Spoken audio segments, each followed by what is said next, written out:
I'm Julianne Moore, and I'm a woman in Hollywood.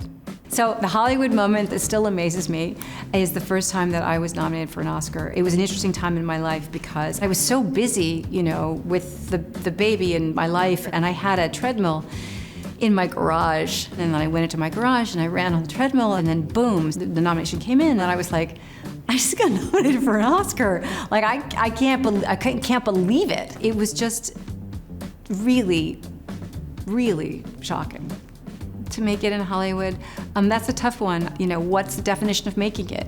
What do you mean by making it? Does that mean that you are satisfied with the work that you're doing? Does that mean that you're working with the people that you want to work with, telling the stories that you want to tell? Does that mean that you are able to make a living doing it? I think that there are lots of ways to define making it. I think you have to think about what it is that you care about, what it is that you're pursuing, what your goals are, what fuels you, and you have to kind of figure out what that is for yourself in order to achieve it.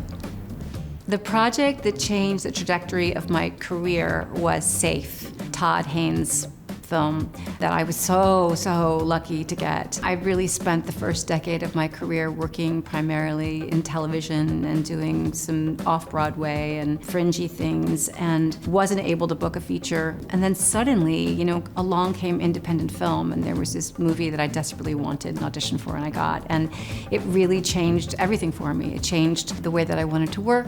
It changed how people perceived me, and it really was the beginning of my film career.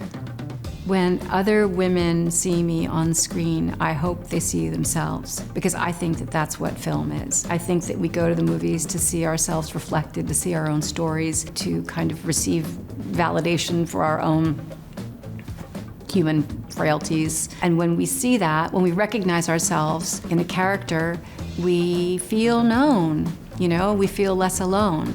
So I think that that's why we do it. I know that that's what I get out of watching the movies. I get a sense of being part of a human community, so I hope that that's what women get out of watching me. I don't know about the future of Hollywood in terms of what the business model is, but what I do know is that we continue to look for stories that are interesting and stories that are human and stories that are entertaining, and that always persists. So that is what goes on and on and on.